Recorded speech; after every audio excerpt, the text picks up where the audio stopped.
비추시네. 그는 구원의 주 하나님, 공의로 세상을 다스리시네. 주를 경외하는 자들에게 부어주시는 놀라운 주님의 영광.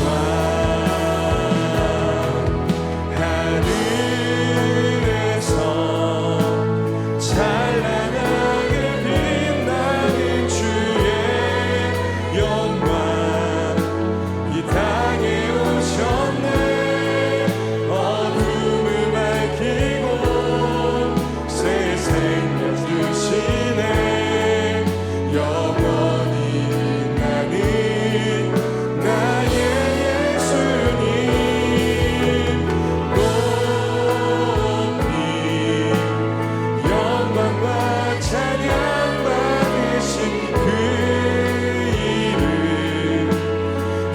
경배합니다. 슬픔을 거두고 내게 자유 주시네. 기쁨의 노래를 영원한 나의 민 예수께.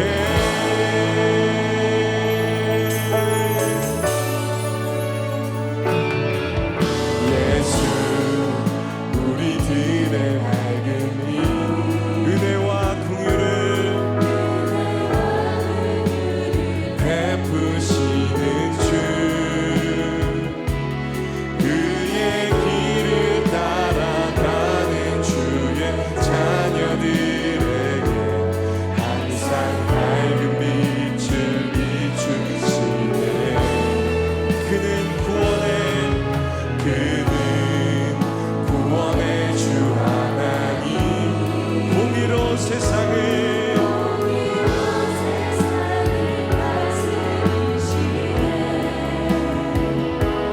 주를 경외하는 자들에게 부어주시는 놀라운 주님의 영광. 하늘에서 찬란하게 빛나는 주의 영광, 이 땅에 오셨네. 어둠을 밝히고 새 생명 주시네. 영원히 빛나는 나의 예수님, 높이 영광과 찬양 받으신 그 이름 경배합니다. 슬픔을 거두고 내게 자유 주시네.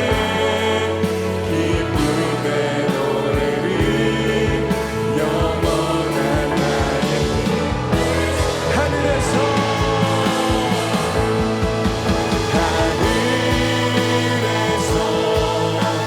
찬란하게 빛나는 주의 영광, 이 땅에 오셨네. 어둠을 밝히고 새 생명 주시네. 영원히 빛나는 나의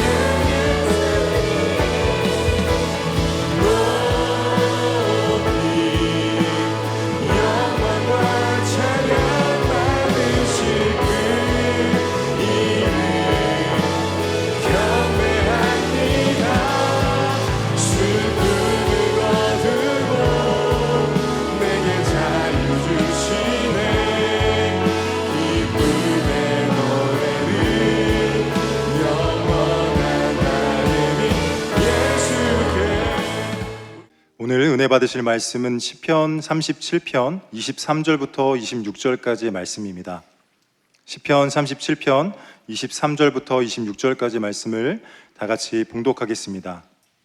야훼께서 사람의 걸음을 정하시고 그의 길을 기뻐하시나니 그는 넘어지나 아주 엎드러지지 아니함은 야훼께서 그의 손으로 붙드심이로다. 내가 어려서부터 늙기까지 의인이 버림을 당하거나 그의 자손이 걸식함을 보지 못하였도다. 그는 종일토록 은혜를 베풀고 꾸어주니 그의 자손이 복을 받는도다. 아멘. 할렐루야. 오늘 저는 여러분과 함께 읽은 시편 37편 23절에서 26절까지의 말씀을 가지고 길 이와 같은 제목으로 말씀의 은혜를 나누기 원합니다. 오늘 말씀의 제목을 함께 고백하겠습니다. 길. 오늘 드리는 예배를 통해 우리의 신앙의 발걸음이 다시 주님과 동행하는 발걸음이 되기를, 나아가 주님과 호흡을 맞춰 함께 신앙의 길을 걸어가는 우리 여의도 순복음 분당교회 성도님들 되시기를 주님의 이름으로 축원합니다. 여러분은 지난 한 주간 어떤 길을 걸어 어떤 삶을 살아 여기까지 오셨습니까? 실패와 낙심의 길을 걸어오신 분들도 계실 것이고, 소망과 희망의 길, 이런 삶 살아 여기까지 오신 분들도 계실 것입니다. 우리는 삶을 길에 비유해 제가 지금 말씀드린 것처럼 그 삶의 길에 이름을 붙여 불러요. 낙심과 실패의 길, 소망과 희망의 길이라고 부르는 것처럼 말입니다. 그런데 오늘 말씀을 묵상하며 설교를 준비하다가 문득 우리가 이렇게 내 인생의 길에 삶의 이름을 붙여 부르는 것이 과연 맞는 것일까라는 생각을 하게 되었습니다. 왜냐하면 오늘 성경은 말씀하기를 우리 인생의 길을 하나님께서 정하셨다라고 말씀하고 있기 때문에 그런 것입니다. 여러분, 우리의 인생의 길은 누가 정합니까? 내가 정하는 것입니까? 아닙니다. 하나님이 정하신 줄 믿습니다. 하나님이 정하셨다는 이 말씀, 성경 곳곳에서 찾아볼 수 있지만 그 중에 한 곳 잠언 16장 9절 말씀을 우리 함께 읽겠습니다. 사람이 마음으로 자기의 길을 계획할지라도 그의 걸음을 인도하시는 이는 야훼의 신이라. 여러분, 사람이 자기의 길을 계획할지라도 그 길을 인도하시는 분은 하나님이신 줄 믿습니다. 오늘 말씀을 통해 내가 이름 붙여 규정한 길이 아니라 하나님께서 이름 붙여 규정해 주신 길을 걸어 살아가는 우리 여의도 순복음 분당교회 성도님들 되시기를 주님의 이름으로 축원합니다. 아유, 목사님, 제가 그 길이 어떤 길인지 알아야 가지 않겠습니까? 그래서 오늘은 하나님께서 규정하여 이름 붙여 주신 길, 우리의 삶의 이름을 함께 말씀을 통해 은혜 나누기 원하는 것입니다. 첫 번째로 우리가 알아야 될, 우리가 살아가야 할 하나님 규정해 주신 그 길의 이름은 무엇일까요? 첫 번째, 성경은 그 길은 기쁨의 길이라고 말씀하는 것입니다. 함께 고백합니다. 기쁨의 길. 23절 말씀을 함께 읽겠습니다. 야훼께서 사람의 걸음을 정하시고 그의 길을 기뻐하시나니. 오늘 우리가 읽은 시편 37절은 다윗이 쓴 시편입니다. 우리가 잘 아는 것처럼 다윗은 굴곡이 많은 인생을 살았죠. 그는 험한 인생을 살아온 사람이었습니다. 많은 사람은 시편 37편이 다윗이 인생의 노년기에 접어들어 그가 걸어온 길을 되돌아보며 이런 거 있잖아요. 지나간 일은 추억이 되고 추억은 아름답더라, 이런 식의 고백을 한 것이라 생각합니다. 그런데 성경을 읽어보면요, 다윗의 고백이 과거에 지나온 시간에 대한 추억은 아름다워지기의 고백이 아니라는 것을 우리가 쉽게 알 수 있습니다. 왜냐하면 오늘 본문 23절에 동사가 하나 나오는데 기뻐하시나니 라고 하는 동사예요. 하나님 기뻐하셨었다, 과거형이 아닙니다. 과거형으로 써야 지나간 시간은 추억이 되고 추억은 아름답다라는 식의 이야기가 되어질 텐데, 기뻐하시나니 현재 진행형으로 고백하고 있는 것입니다. 무슨 말이냐? 다윗은 매일매일 하나님께서 정하신 길을 걸어서 하나님께서 기뻐하시는 삶을 살아 여기까지 왔다라고 고백하는 것입니다. 과거형이 아닙니다. 현재 진행형인 것입니다. 사랑하는 여러분, 다윗의 길을 정하시고 기뻐하시는 하나님께서 우리의 삶도 정하시고 우리의 삶도 기뻐하시고 기뻐하시는 줄 믿으시기를 주님의 이름으로 축원합니다. 그렇게 다윗의 고백이 오늘 우리의 고백이 되어질 수 있는 것입니다. 목사님, 이런 고백하면 뭐합니까? 우리가 겪는 현실의 삶, 우리가 걸어가는 길은 그런 길이 아니지 않습니까? 여전히 내가 규정해 놓은 삶의 길 이름 속에 빠져 우리가 허우적될 때가 있는 것입니다. 어떤 분들은 제가 이렇게 이야기를 하면 하나님께 정하시고 그 일을 기뻐하셨다? 목사님, 내 인생엔 기쁜 일이 하나도 없습니다. 목사님, 우리가 어떻게 살아가는지 모르시는 거 아니에요? 이런 생각을 하시는 분들이 계실지도 모르겠어요. 그런데 여러분, 생각해 보십시오. 이런 삶을 누구보다 치열하게 살아온 사람, 그 사람이 바로 다윗 아닙니까? 다윗도 우리처럼 치열한 삶을 살은 것입니다. 우리가 다윗에 대한 말씀을 나눌 때마다 그 말씀이 위로가 될 때가 참 많지 않습니까? 야훼는 나의 목자시니 내게 부족함이 없으리로다. 내가 사망의 음침한 골짜기를 다닐지라도 해를 두려워하지 아니할 것은 주께서 나를 지키심이로다. 위로가 되잖아요. 위로가 되는 이유는 무엇 때문이겠어요? 다윗도 나와 다르지 않은 삶을 살았구나. 공감대가 형성되는 거예요. 라포가 형성되는 겁니다. 그런데 오늘 다윗의 고백은 전혀 공감대가 형성되지 않습니다. 무슨 뚝단지 같은 소리를 하는 거야? 오히려 이런 생각이 들지 않습니까? 뭔가 우리의 삶과 동떨어진 것 같은 거예요. 맞습니다. 다윗은 지금 우리의 삶과 동떨어진 고백을 하고 있습니다.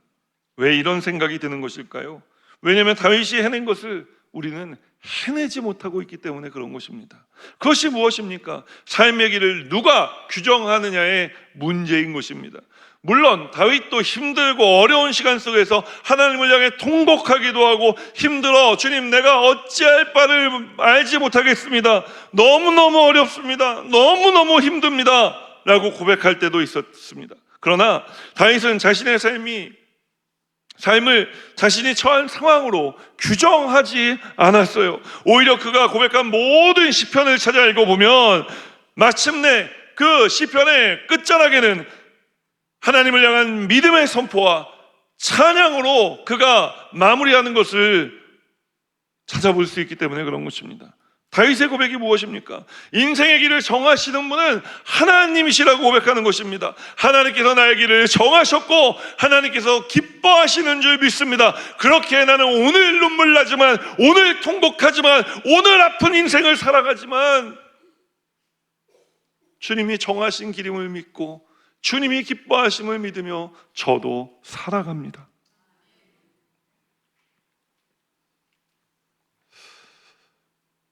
이것을 믿기만 한 게 아니라 여러분 입술로 고백했다고요. 선포한 것입니다. 말이 쉽지. 여러분 쉽겠습니까? 정말 어려워요. 이런 고백이요 결코 쉽지 않습니다.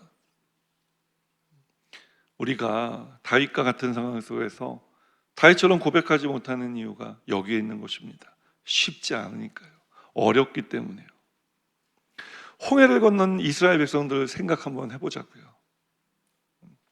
홍해를 건너고요 3일 길을 걸어가는 동안 이스라엘 백성들 소고치고 춤추며 하나님 찬양하고 막 기뻐했습니다. 그래서 3일째 되는 날 마라에 도착하잖아요. 마라의 쓴물을 만났을 때 여러분 이스라엘 백성들 어떻게 합니까? 지난 3일 동안 소고치고 춤추며 찬양했던 사람들인가 싶을 정도로 돌변해버리지 않습니까? 하나님이 계시느냐? 모세야, 우리가 죽을 곳이 없어 여기까지 우리를 끌고 왔느냐? 이 쓴물을 마시게 하느냐?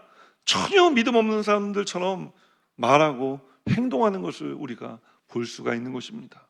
그런데 여러분 이 모습 낯설지 않죠? 누구의 모습입니까? 바로 저와 여러분의 모습이 그렇잖아요. 우리가 그런 거예요.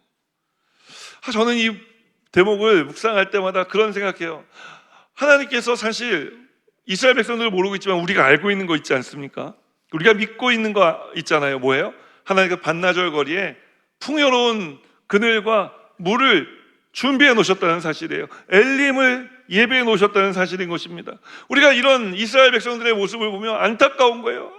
조금만 마라에서 조금만 참고 조금만 믿음으로 고백하고 주님께서 우리를 인도하고 계신 줄 믿습니다라고 고백했으면 얼마나 좋을까. 안타까운 거예요. 그런데 여러분, 우리가 이 안타까운 삶을 스스로 살아갈 때가 있다는 거예요. 이 안타까움, 저는 식당에서 종종 봅니다. 이렇게 식당에서 가서 보면요, 이제 음식 주문하고 음식이 빨리 안 와. 우리나라는 빨리빨리. 제가 이번에 스페인 가서 밥 먹다가 쓰러지는 줄 알았습니다. 이 사람들은 밥을 3시간씩 먹어요. 우리는 15분인 컷이거든요. 가기 전에 메뉴 조사하고 가면서 전화로 주문하고 앉으면 음식 주고 먹고 일어나서 빨리 나와 다음 일정 가야 되는데, 앉았는데 빨리 서둘렀대요. 빨리 서둘러서 먹기 2시간 반입니다. 그러니까 밥 먹다가 끝나겠더라고요. 왜 우리 식당 가서 그럴 때 있잖아요. 주문하고 음식 빨리 안 나면 그거 왜 빨리 안 줘요? 라고 이야기하는데 갑자기 말 끝나기 전에 손님 여기 음식 나왔습니다 하고 갖고 올 때 좀 무안할 때 있잖아요. 10초만 참을걸. 그 이놈의 입이 방정이야. 그냥 마음이 급해가지고 내가 창피해. 그럴 때 있지 않습니까? 이스라엘 백성들이 마라 앞에서 보인 모습이 그런 모습이고, 우리가 하나님 앞에 종종 그런 모습 보인다는 거예요. 이스라엘 백성과 우리의 공통점이 무엇입니까? 하나님이 정하신 길을 보지 못하고 내가 처한 상황만 바라보고 있다는 거예요. 오늘 광야의 이스라엘이, 그리고 우리가 해내지 못한 이 일을, 그런데 성경을 읽어보니까 다윗이 해내고 있다는 것입니다. 그것이 무엇입니까? 믿음의 고백, 믿음의 선포인 거예요. 하나님이 내 인생의 길을 정하시고 기뻐하시는 줄 내가 믿습니다. 고백한 것입니다. 사랑하는 여러분, 다윗의 길을 정하신 하나님이 우리의 인생의 길도 정하신 줄 믿습니다. 오늘 이 말씀을 통해 우리의 신앙이 말씀에 위로받는 신앙에서 다윗처럼 믿음의 고백을, 선포를 해내는 신앙으로 한 단계 더 업그레이드 되기를 주님의 이름으로 축원합니다. 우리의 신앙이 마라에 멈추면요, 원망으로 끝나지만 우리의 신앙이 엘림까지 가면은요, 간증이 되기 때문에 그런 거예요. 여러분, 우리 모두가 이것이 나의 간증이요, 이것이 나의 찬송이 되는 그런 삶, 하나님께서 내 인생의 길을 정하시고 기뻐하시나니 라고 하는 믿음 가지고 인생의 길을 걸어가고 이 삶 살아내는 우리 여의도 수목문단교회 성도님들 되시기를 주님의 이름으로 축원합니다. 우리 인생의 길은 내가 규정하는 게 아닙니다. 하나님이 규정해 주신 줄 믿습니다. 말씀 속으로 한 걸음 더 들어가 하나님께서 이름 붙여 규정해 주신 길, 우리가 살아가야 할 길은 또 어떤 길, 어떤 삶이라고 성경은 말씀할까요? 성경은 그 길은 그의 손으로 붙잡아 주시는 길이라고 말씀하는 것입니다. 함께 고백합니다. 그의 손으로 붙들어 주시는 길. 24절 말씀 함께 읽겠습니다. 그는 넘어지나 아주 엎드려지지 아니함은 야훼께서 그의 손으로 붙드심이로다. 다윗은 전쟁과 같은 삶을 살아왔습니다. 그의 손에는 피가 마를 날이 없었습니다. 다윗을 죽이려는 자들이 도처에서 각처에서 일어났습니다. 다윗의 대적들은, 여러분 그러신 경험이 있지 않으십니까? 우리 길 가다 보면은 보도블록 한쪽 규탱이가 이렇게 조금 삐져 올라와 갖고 별 생각 없이 걷다가 그 조금 삐져나온 그 보도블록에 걸려가지고 넘어지신 적 있지 않으세요? 네, 저는 있는데, 또 남의 얘기구나 하고 계신 분들이 계세요. 우리가 넘어진 분들도 계시고 넘어질 뻔한 분들은 아마 다 계실 거예요. 근데 여러분, 이 돌이요, 도처에 있다는 거예요. 이렇게 보도블록 삐죽삐죽 올라오는 게, 우리 매년 보도블록 새로 까는데 어떻게 그렇게 삐져 올라오는 것들이 많은지, 이거 좀 보고 피하는데, 피하고 보니까 또 다른 보도블록 튀어나오는데 또 걸려갖고 자빠지고 넘어지고 아프고 쓰러질 때가 있는 것입니다. 다윗의 인생에 이런 보도블록에 한쪽이 삐죽이 올라온 것 같은 그런 대적들이 많이 있었다는 거예요. 그래서 좀 피해보지만 하나, 두 개 피하고, 세 개 피하고, 네 개 피하고 계속 피하지만 피하다 보면 뭔가에 걸려 넘어질 뻔한 적이 있다는 거예요. 우리도 그렇지 않습니까? 우리 인생에도 이렇게 삐쭉 올라와 있는 보도블록의 한쪽 귀퉁이와 같은 그런 것들이 있습니다. 무엇입니까? 미움과 상처와 분노가 그런 것들입니다. 물질의 문제가 그런 것들이고, 비틀어진 인간 관계가 보도블록에 솟아올라온 한쪽 귀퉁이 같은 문제가 될 때가 있는 것입니다. 다윗은 자신의 인생에 이런 것들이, 그 걸어가는 길 위에 이런 것들이 있음을 부인하지 않습니다. 오히려 그런 것들에 걸려 넘어질 뻔했다 라고 고백합니다. 신기하죠? 넘어질 뻔했다. 그것도 한두 번이죠. 어느 날에는 넘어지고 마는 일이 일어나는 것입니다. 그런데 다윗은요, 넘어질 뻔했지만 내가 엎드려지지 않았다라고 이야기를 합니다. 이게 이해가 되십니까? 무슨 요즘에 무슨 애들 뭐 춤추는 것처럼 뭐 해갖고 삑 하다가 완전히 엎어질 뻔했는데 갑자기 무슨 영화의 한 장면처럼 다시 하고 몸에 힘을 주고 다시 탁 이렇게 올라가갖고 내 힘으로 막 견디고 막 이런 얘기하는 걸까요? 아닙니다. 여러분, 사람은요, 넘어지면요 엎어지는 게 상식입니다. 그런데 다윗의 인생에는 이 상식적인 일이 일어나지 않았다는 거예요. 어떻게 그럴 수가 있었죠? 그가 그의 손으로 붙잡아 주심으로. 주님께서 붙잡아 주셔서 나는 넘어지나 엎드려지지 않았다고 이야기를 하는 것입니다. 여러분, 우리 인생에 여러 위기를 만나고 여러 우리 추스러지지 않는 감정으로 인해, 인생의 문제들로 인해 우리는 그것들을 피해보려고 하지만 피하지 못하고 끝내 걸려 넘어지고 자빠질 때가 있는 것입니다. 그럴 때, 넘어지고 자빠지려 할 때 주님께서 당신의 손으로 우리를 붙잡아 넘어지지 않게 해주신다는 것입니다. 그리고 다시 일으켜 세워 주신다고 말씀하는 것입니다.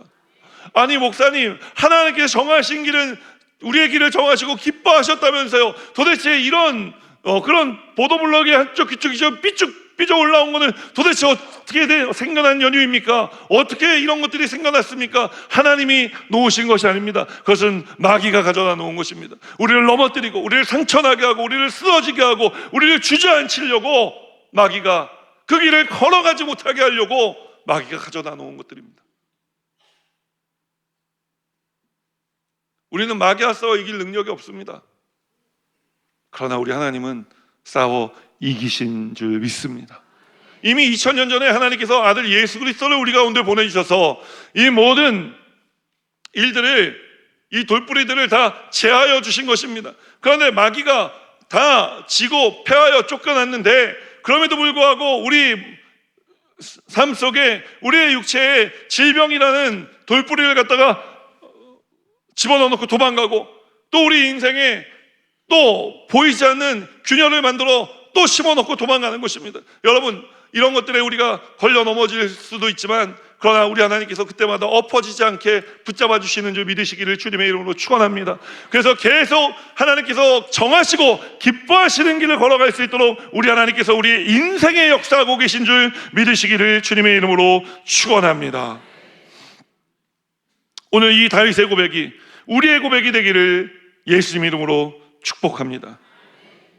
자, 다윗이 이런 고백을 할 수 있었던 이유, 주님께서 붙잡아 주시기 때문이라고 이야기했는데, 그럼 주님이 한 번만 붙잡아 주셨을까요? 아니요. 다윗의 인생의 곳곳에서마다 그는 넘어질 뻔한 경험을 하지만 하나님께서 그때마다 붙잡아 주심을 그는 경험합니다. 또 한 곳, 시편 40편 1절 2절 말씀 우리 함께 읽겠습니다. 내가 야훼를 기다렸더니 귀를 기울이사 나의 부르짖음을 들으셨도다. 나를 기가 막힐 웅덩이와 수렁에서 끌어올리시고 내 발을 반석 위에 두사 내 걸음을 견고하게 하셨도다. 사랑하는 여러분, 다윗을 붙잡아 주신 하나님이 우리도 붙잡아 주고 계신 줄 믿습니다.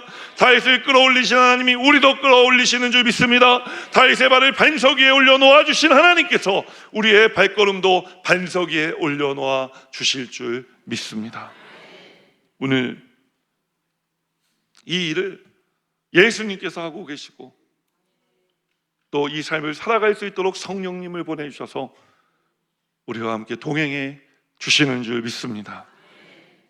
오늘 이렇게 우리를 붙들어 주시는 주님을 만나 주님께서 정하신 길 위에 주님의 붙잡아 주심을 누리며 넘어져도 아주 엎드려지지 않게 하시는 은혜의 삶을 살아가는, 다시 일어서게 하시는 주님의 은혜를 누리며 살아가는 우리 여의도 수목문단교회 성도님들 되시기를 주님의 이름으로 축원합니다. 마지막 세 번째로 말씀 속으로 한 걸음 더 들어가 하나님께서 이름 붙여 규정해 주신 길, 우리가 살아가야 될 세 번째 길의 이름은 무엇이겠습니까? 성경은 그 길은 복받는 길이라 말씀합니다. 함께 고백합니다. 복받는 길. 25절 26절 말씀 함께 읽겠습니다. 내가 어려서부터 늙게까지 의인이 버림을 당하거나 그의 자손이 걸식함을 보지 못하였도다. 그는 종일토록 은혜를 베풀고 꾸어주니 그의 자손이 복을 받는도다. 여러분, 하나님이 정하신, 하나님이 기뻐하시는 길을 걸어가면 넘어지더라도 아주 엎드려지지 않도록 그의 손으로 우리를 붙잡아 주실 뿐만 아니라 우리 하나님께서는 그런 사람의 길, 우리는 넘어질 뻔도 하고요, 우리는 쓰러질 뻔도 하고요, 자빠질 뻔도 하고요, 때로는 그런 상황 속에서 좋지 않은 부정적인 말을 내뱉을 수도 있지만 아무튼 그 길 위를 걸어가면 하나님의 붙잡아 주심을 경험하면 여러분, 그 삶을 살아가는 사람을 하나님은 의인이라 불러주시는 것입니다. 내가 잘 살아서가 아니에요. 내가 규정한 삶의 길에서 떠나 하나님이 규정해 주신 길을, 그 삶을 살아가기를 소원하며 힘들지만 어렵지만 그 길을 걸어가는 사람들, 그래서 하나님의 기쁨이 되는 사람들을 하나님은 의인이라 칭해 주시는 것입니다. 그 의인들을 보니 버림을 당하거나 그 자손이 걸식함을 보지 못했다는 것입니다. 종일토록 은혜를 베풀고 나누어 주니 그 자손이 복을 받는도다. 오늘 여러분을 통해 여러분의 자손이 복받은 줄 믿으시기를 주님의 이름으로 축원합니다. 아이고, 나는 아직 결혼 안 했는데, 여러분 평생 혼자 살 거 아니지 않습니까? 결혼하고 여러분이 부모가 되고 할아버지가 되고 할머니가 되도록 하나님이 여러분을 통해 여러분 가정을 복 주실 줄 믿습니다. 자손이 복되게 하여 주실 줄 믿습니다. 이미 여러분 자녀들과 자손들이 있으신 분들, 여러분으로 인해 그 자손들이 복받은 줄 믿으시기를 주님의 이름으로 축원합니다. 오늘 집에 돌아가셔서 얘기해 주세요. 예, 너 나 때문에 복받았다. 웃을 일이 아닙니다, 여러분. 한번 연습하고 갈까요? 예, 너 나 때문에 복받았다.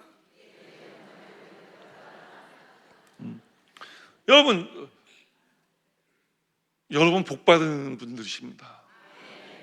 왜냐하면 이 말씀을 통해 내가 규정한 삶의 길에서 떠나 오늘 다시 우리가 하나님께서 규정하신 길 위를 걸어가기로 지금 마음 먹고 계시잖아요. 내가 다시 한번 이런 삶을, 아멘 하셔야 됩니다. 내가 다시 한번 이런 삶을 살아가야 되겠다 결단하고 계시지 않습니까?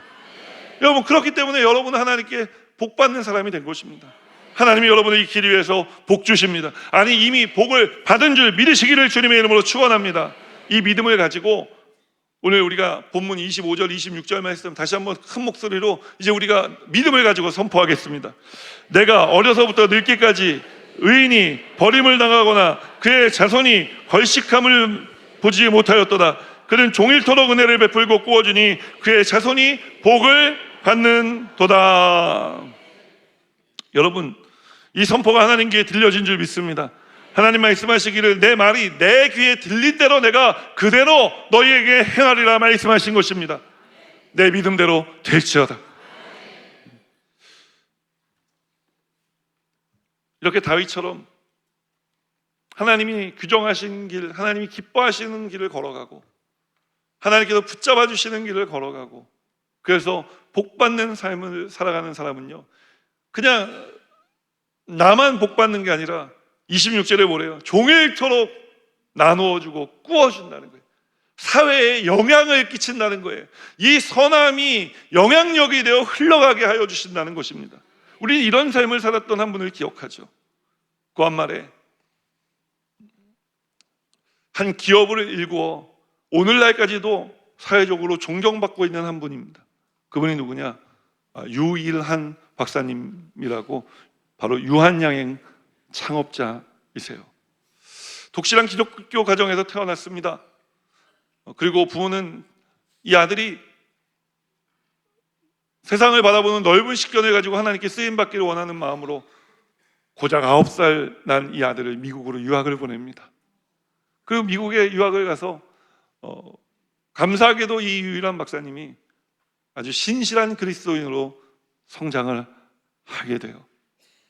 그러던 중 1919년 3월 1일 3.1 만세운동이 일어난 이후에 미국의 서주필 박사님 중심으로 한 제1회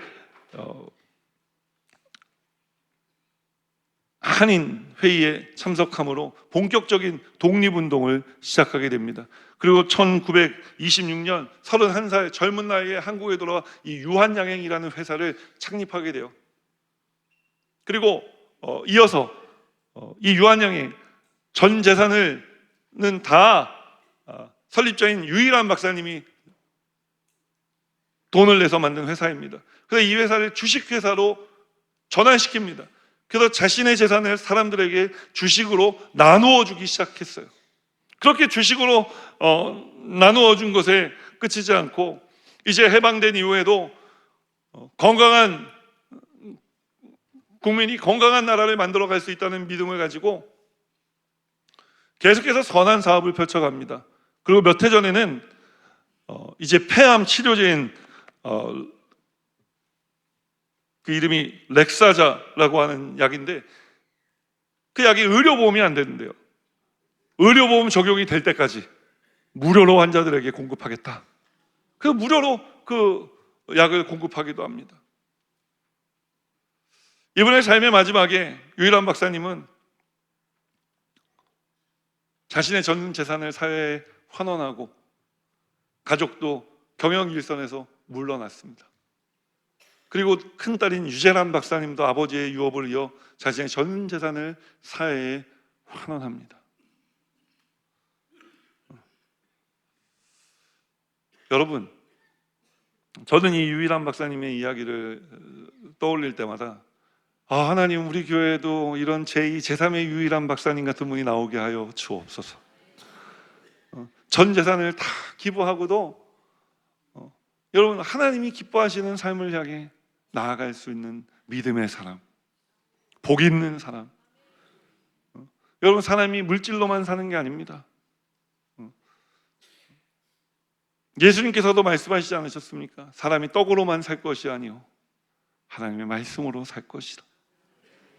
하나님 말씀이 있으면 여러분, 하나님께서 그래서 우리가 하나님 정하신 기뻐하시는 길을 걸어가면 그 안에 하나님의 은혜를 넘치도록 누리며 살아갈 수 있게 되는 것입니다. 그 은혜가 넘쳐지고 그것이 복이 되어 우리 자손들에게 끼쳐지고 그 복을 여러분 종일토록 구워주고 나누어주는 삶을 살아가는 거, 여러분 얼마나 행복합니까? 얼마나 기쁜 삶입니까? 오늘 여러분들을 통해 여러분의 가문에 이와 같은 일을 하나님께서 시작하신 줄 믿으시기를 주님의 이름으로 축원합니다. 유일한 박사님이 걸어간 것과 같은 길을 우리 모두가 걸어 살아가게 하여 주옵소서. 3.1절 이날 민족을 위해 아무것도 보이지 않는 칠흑과 같은 깜깜한 민족의 앞날 앞에 그 깜깜함을 보지 않고 빛 대신 주님을 바라보며 주님이 정하신 규정해 놓으신 그 길을 걸어갔던 유일한 박사님과 같은 귀한 신앙의 길을 걸어가는 우리 여의도 수목원문단교회 성도님들 되시기를 주님의 이름으로 축원합니다. 축원합니다. 축원합니다. 기도하겠습니다. 하나님 아버지, 감사합니다. 오늘 거룩한 주일 주님 앞에 나와 내가 규정한 삶의 길이 아니라 하나님이 규정한 삶의 길을 걸어가고 살아가기로 결단합니다. 하나님께서 규정하시고 정하신 길, 그 삶은 기쁨의 길이요 주님의 손으로 붙잡아 주시는 길이요 복받는 길인 줄 믿습니다. 우리가 이 삶 살아갈 수 있도록 성령님 역사해 주시옵소서. 이 모든 말씀 예수 그리스도 이름으로 축복하고 기도합니다. 아멘. 다시 한번 고개 숙여 기도할 때 오늘 이 예배 가운데 처음 나오신 분들이 계시지 않으신지요? 오늘 그렇다면 인도하신 분의 도움을 받아서라도 그 자리에서 잠시 일어서 주시기 바랍니다. 주님이 여러분을 찾고 계십니다. 또 주님은 멀리 떠났다 다시 돌아오기 원하시는 분들도 일어나십시오. 주님께서 여러분 찾으십니다. 들불과 같은 존재들이라 성경은 우리의 존재를 이야기합니다. 이 들불과 같은 존재를 하나님께서 살피시는 것입니다. 찾으시는 것입니다. 부르시는 것입니다. 왜 찾으십니까? 왜 부르십니까? 여러분의 삶이 기쁨의 길이 되게 해주시려고, 주님 붙잡아 주시는 삶을 살아가게 하시려고, 더 이상 넘어지고 엎어져서 피나고 아픈 인생 살아가지 않게 하기 위해서 하나님께서 복 주시는 삶을 살아가게 하기 위해 찾으시는 것입니다. 이 주님의 부르심과 찾으심에 여러분 응답하십시오. 우리 하나님은 좋으신 하나님이십니다. 여러분을 찾고 계셨습니다. 그리고 여러분을 부르셨습니다. 이 부르심에 응답하면 오늘 나는 말씀의 삶을 살아갈 수 있게 되어지는 것입니다. 일어나신 분들은 제 기도를 따라해 주시고 먼저 예수 믿고 구원받은 성도님들은 이 기도를 도와주시기 바랍니다. 하나님 아버지, 저는 죄인이었습니다. 어디에서 와서 왜 살며 어디로 가는지 알지 못하고 방황하며 살았습니다. 저의 죄를 위하여 십자가에서 죽으시고 부활하신 예수님을 제 구주로 모셔드립니다. 저는 하나님의 자녀가 되었습니다. 지금부터 영원토록 주님과 함께 살겠습니다. 예수님 이름으로 기도드립니다. 아멘.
이제 우리 구주 예수 그리스도의 무한하신 은혜와 하나님 아버지의 크고 넓으신 사랑하심과 보혜사 성령님의 내주교통하실 뿐만 아니라 삶 속의 능력으로 역사하시는 충만한 역사하심이, 주님이 정하시고 기뻐하시는 길, 그의 손으로 붙잡아 주시는 길, 복받는 길을 향해 나아가는 거룩한 주의 백성들의 삶에마다 이제로부터 영원토록 함께 하시기를 축원하옵나이다. 아멘.